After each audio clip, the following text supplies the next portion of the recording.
கணேசா, எனக்கு ரொம்ப நாள் ஒரு ஆசை பீஷ்மரை பற்றி தெரிஞ்சுக்கணும்னு. கண்டிப்பாக பீஷ்மருடைய பிறப்பை பற்றி இன்றைக்கி பேசலாம். பீஷ்மர் என்கிற தேவரதன் இவர் வந்து நம்ம சாந்தனு மகாராஜாவுக்கும் கங்கை தேவிக்கும் பிறக்கிறாரு.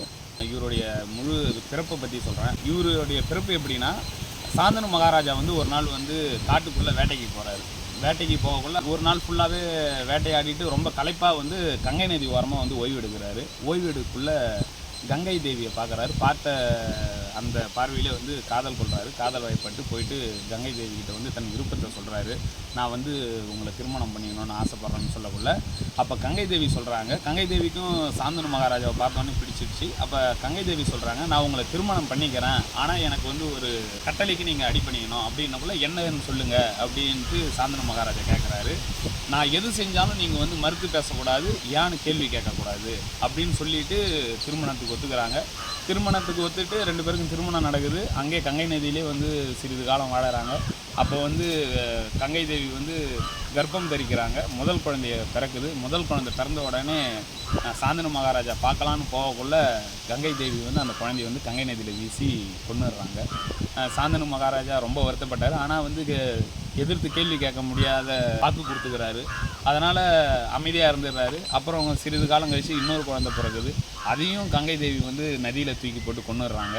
அப்பயும் மனதை வந்து ரொம்ப கட்டுப்படுத்தி கொண்டு பேசாமல் அமைதியாக இருந்துடுறாரு சாந்தனு மகாராஜா. இதேமாரி 7 குழந்தைங்களை வந்து கங்கை தேவி வந்து நதியில் வீசி கொண்டுடுறாங்க. 8வது வந்து கருத்தரிக்கிறாங்க. கருத்தரித்து குழந்தை பிறக்குது. சாந்தனு மகாராஜாவால் வந்து பொறுமை இழந்துட்டார். தன்னால் வந்து கேட்காம இருக்க முடியல. போயிட்டு கங்கை தேவிக்கிட்ட போய் கேட்குறாரு, இதுமாரி இந்த குழந்தைய நதியில் போடக்கூடாது கொடுன்ட்டு வாங்கிடுறாரு. வாங்கினதுக்கப்புறம் கேட்டவுடனே கங்கை தேவி சொல்கிறாங்க, நான் சொன்னேன்ல உங்ககிட்ட, நீங்கள் என்றைக்கு நம்ம மறுத்து கேள்வி கேட்குறீங்களோ அன்னையோட உங்கள் கூட வாழ மாட்டேன் அப்படின்ட்டு சொல்லிவிட்டு அந்த 8வது குழந்தைய வந்து தேவரதன்றவர் தான் பீஷ்மர். அந்த குழந்தைய கையில் வாங்கிக்கின்னு அவங்க வந்து தனியாக கிளம்பிடுறாங்க.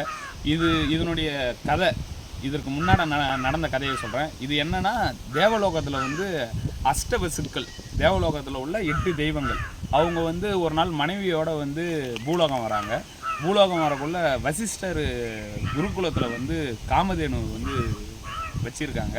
அந்த அஷ்டவசுக்கள் வந்து காமதேனுவை பார்த்து ரொம்ப சந்தோஷப்பட்டுட்டு அப்போ என்ன சொல்கிறாங்க, அந்த வசுக்களில் பிரபாசான்ற வசுக்கள் ஒருத்தர் இருக்கார். அவங்க மனைவி வந்து எனக்கு காமதேனு வேணும் அப்படின்ட்டு சொல்லக்குள்ள இவங்க போயிட்டு அந்த காமதேனுவை வந்து திருட்டிட்டு வந்துடுறாங்க. திருட்டிட்டு வந்த உடனே இது வசிஷ்டருக்கு தெரிஞ்சு வசிஷ்டர் வந்து சாபம் விட்டுடுறாரு. என்னுடைய குருகுலத்தில் வந்து என்னை கேட்காம காமதேனுவை எடுத்துகிட்டு போனதால் நீங்கள் வந்து பூலோகத்தில் போயிட்டு மனிதராக பிறந்து வாழ்வீங்க அப்படின்னு சாபம் விட்டுடுறாரு. கடவுளுக்கு வந்து மனிதராக இங்கே பூலோகத்தில் வந்து வாழ்கிறது ரொம்ப கடினமான வேலை. அப்போ என்ன பண்ணுறாங்க, வசிஷ்டர்கிட்ட போயிட்டு இவங்க வந்து மன்னிப்பு கேட்குறாங்க, மன்னிச்சாருலுங்கன்னக்குள்ள அப்போ வந்து வசிஷ்டர் சொல்கிறாரு, இந்த 8 பேரில் 7 பேர் நீங்கள் தவறு செய்யலை, அதனால் நீங்கள் பிறந்த உடனே பூலோகத்தில் இருந்து திருப்பி தேவேந்திரன்கிட்ட வந்து அடைஞ்சிடுவீங்க. ஆனால் அந்த 8வது வசு பிரபாசா மட்டும் பிறந்து தன்னுடைய முழு வாழ்க்கையும் வாழ்ந்துட்டு தான் வருவார் அப்படின்ட்டு வசிஷ்டர் விட்ட சாபம்னா. அந்த 8வது வசு தான் வந்து சாந்தனு மகாராஜா கங்கை தேவிக்கு 8வது மகனா தேவரதன் அப்படின்னு பிறப்பாங்க. அவர் வந்து காலப்போக்கில் வந்து தேவரதன் தான் வந்து பீஷ்மராக மாறுறாரு. தேவரதன் பிறந்த உடனே இவர் சாந்தனு மகாராஜா கேள்வி கேட்ட உடனே இவங்க வந்து கிளம்பிடுறாங்க. கங்கை தேவி வந்து தேவரதனை கூட்டிகிட்டு போயிட்டு இதோட நான் உங்களை பார்க்க மாட்டேன் அப்படின்ட்டு சொல்லிட்டு போயிடுறாங்க. கூட்டிகிட்டு போய் தேவரதனுக்கு வந்து கங்கை தேவி தான் வந்து எல்லா பயிற்சிகளும் கொடுக்குறாங்க. கல்வி, ஞானம், வில்வித்தை, போர் பயிற்சி எல்லாமே கொடுத்து வளர்க்குறாங்க. வளர்ந்துட்டு சொல்லிட்டு போகிறாங்க, நான் என் மகனை நான் வளர்த்து ஒரு வயது வந்ததுக்கப்புறம் உங்ககிட்ட ஒப்படைச்சிடுவேன் அப்படின்ட்டு சாந்தனு மகாராஜா கிட்ட சொல்லிவிட்டு கங்கை தேவி அங்கேருந்து கிளம்பிடுறாங்க. இதுதான் வந்து பீஷ்மருடைய பிறப்பு. நம்ம சேனலில் வர மகாபாரத கதைகள் உங்களுக்கு பிடிச்சிருந்தா சேனலை சப்ஸ்கிரைப் பண்ணுங்கள். இதில் ஏதாவது நிறைகுறை இருந்ததுன்னா கமெண்ட்ஸில் மென்ஷன் பண்ணுங்கள்.